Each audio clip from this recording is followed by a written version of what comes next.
look at the size of my tongue. Nah, only kidding. That's my sleeping mat.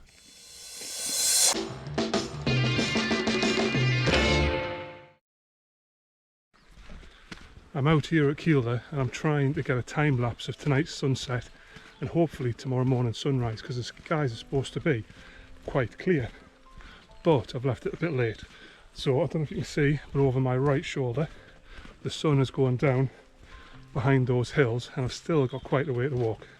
My plan is to hike to my camp, set up the camera so I can be recording my time-lapse sunset whilst I'm setting up camp, and then get up at 3:30 tomorrow morning so I can hopefully catch tomorrow's sunrise. So I actually quite like taking photographs, and you might have been able to tell from the intro, like all those photographs, I took those over a period of a few years. But what I'm trying to do is go a little bit lighter. So normally I'll carry an SLR and lots of filters, things like polarizers and graduated neutral density filters, to try and help balance out the sky and the landscape to give a nice photograph. But today I've got a GoPro, well, two GoPros, and I've got a camera phone and some tiny supports for them.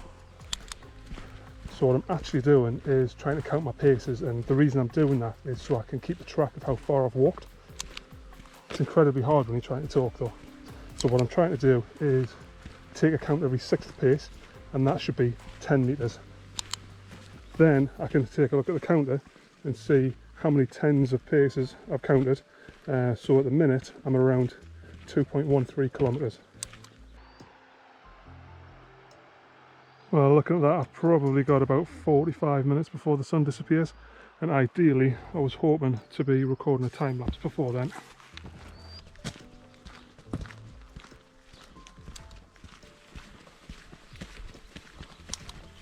Well, I'm here, it's about 4.1 kilometres, and I'm going to get the camera set up and then hopefully get camp set up.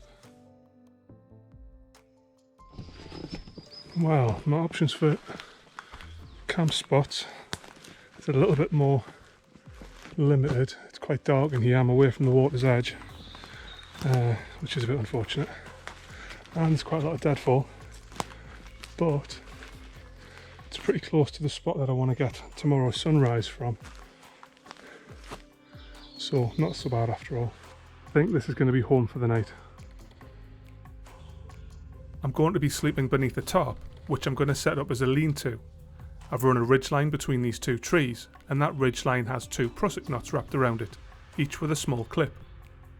I like to keep my ridgeline separate because this makes it really easy to pack my tarp when I've finished with it, and it makes it easier to switch between A-frame or lean-to configurations.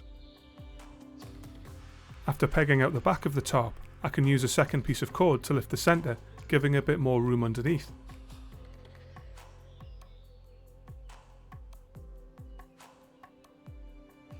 Ah, look at the size of my tongue. Nah, only kidding, that's my sleeping mat.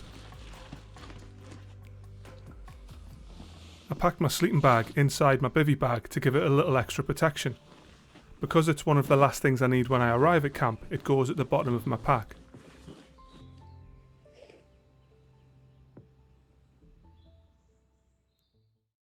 Well, this is home for the night. You can see it's pretty compact. I've gone with probably the least clandestine sleeping mat you can get, but it does have beachfront views and hopefully not too far from work. So this is where tomorrow I'm hoping to get a pretty groovy time lapse of the sunrise.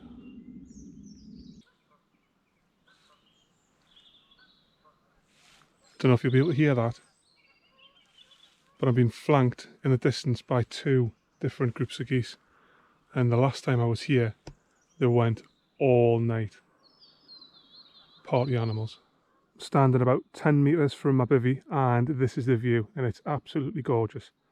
The other camera's been going for quite a while now, and I'm a little bit concerned that the batteries won't last till the end of the sunset, or the battery, sorry, won't last till the end of the sunset. There's nothing that I can really do. I can't go and interfere with it halfway through because I'll spoil the shot. So really I'm just going to have to wait and see what happens.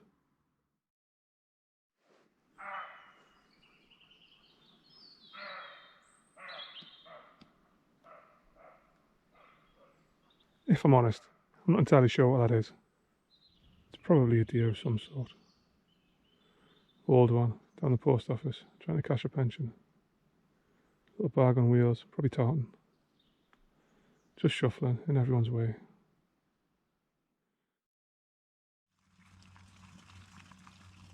Before retrieving the camera and hitting the sack, I'm going to grab something to eat.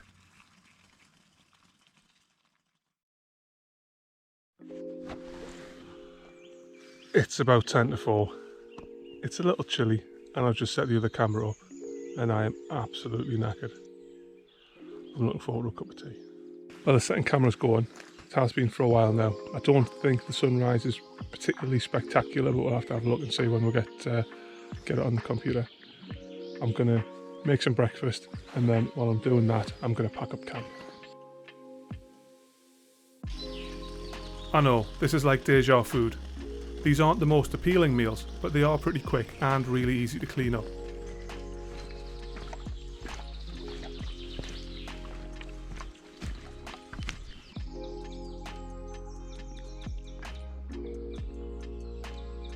Back in February, the UK was hit by a succession of storms that had a devastating effect on large parts of Scotland and the north of England. Fortunately, here at least, there's still a lot of beauty in the forest. Well, that's it, I'm all packed up, I'm on the way back to the car, I've had my breakfast, had a cup of tea. It was great to spend the night in the woods. Nice and quiet this morning, nobody's around. I'm really looking forward to getting back though, to see how well or how badly those time lapses have turned out. So here goes.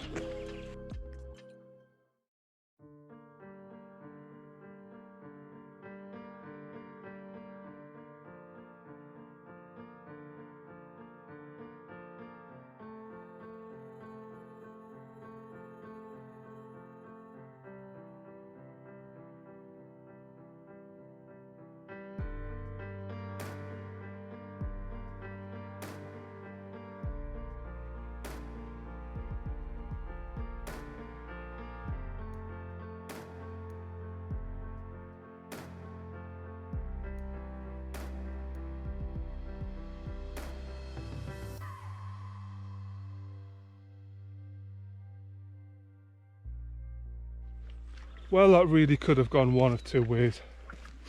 Either one or both of those time lapses was a visually stunning masterpiece and it's fundamentally changed your soul for the better, or it could have been quite shit.